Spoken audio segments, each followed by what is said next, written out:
Chapter 15. Trouble at the Beach. When the speeches were finished, we took a class field trip to Brighton Beach. After a picnic lunch, we could play games, go swimming, and take boat rides. Nikki, Boris, and I took a boat ride and then headed to the swimming area. I took off my braces and Nikki and Boris helped me get in the water. I felt so strong in the water, like I could do anything. Most of the other kids were swimming too, except for Wally. He was sitting off by himself and wouldn't go into the water.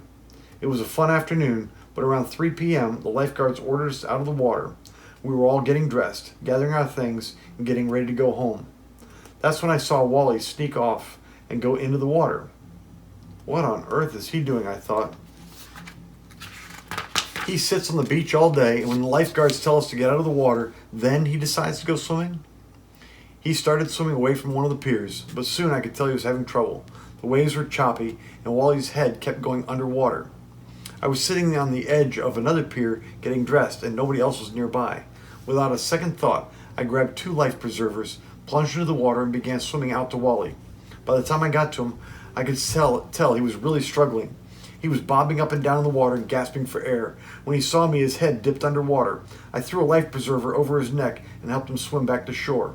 When we got there, Wally was coughing and trying to catch his breath.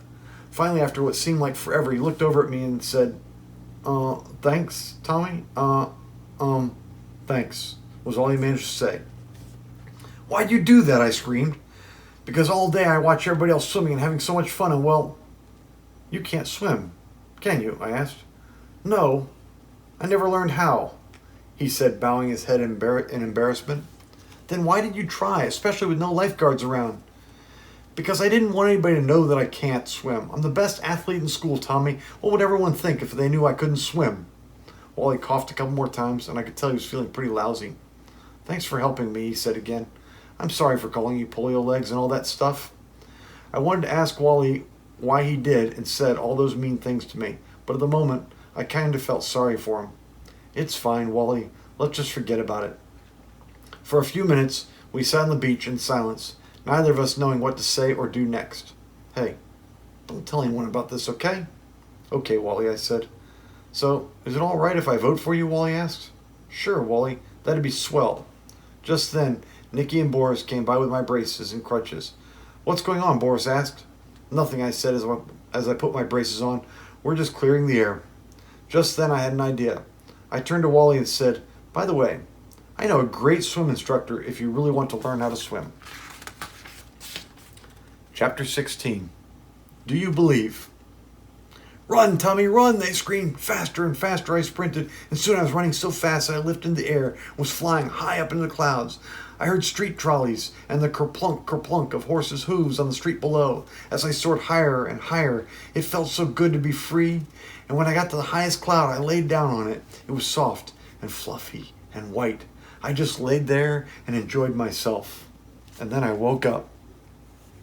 After school, I got to the hospital just as Ruby was finishing up with another patient. When she saw me, she turned and smiled that big, bright smile and said, There's my strong mon. How strong are you today, my mon? Stronger than yesterday, I'll bet. Ha ha ha. I told Ruby about my speech while I did my exercises. She was really happy for me. When we were all finished, she said, You're looking a lot stronger these days, Thomas. A lot stronger. I feel stronger, Ruby, I said.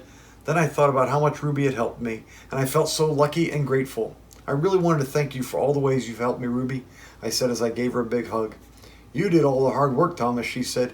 Yeah, but you helped me do things I didn't think I could, I replied. Wasn't me that helped you, she said as she grinned and rubbed her hands together. It was my magic. I told you that, and all I did was work my magic. And I think somewhere along the way you started to believe, she said. Then she leaned down and looked me in the eye.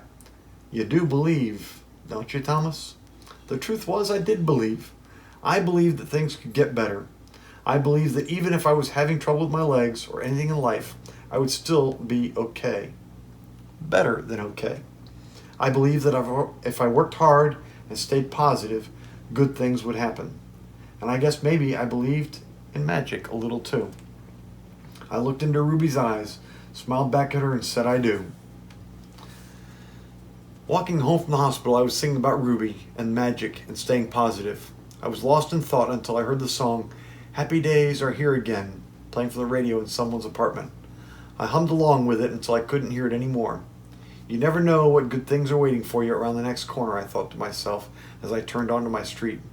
As for the bad things, let them come. I got my family, my friends, and most important, myself. And I like myself. Turns out, happy days are here again, even for me. Go figure. Epilogue. The word epilogue means like a statement at the end. Sometimes it's a continuation of the story. Sometimes it tells you about what happens. On November 7th, 1932, Tommy McKnight won the McKinley Junior High School election for 7th grade class president. The next day, Franklin Delano Roosevelt won the presidential election. He beat Herbert Hoover in a landslide to become the 32nd president of the United States. What do we mean by a landslide? You ever seen pictures, or maybe seen it for real, the land sliding down a hill? So when we say a landslide, winning by a landslide means that won by so much that it just caused so much momentum, could not be stopped. That was really a good book. I'm glad your classmates recommended it to me.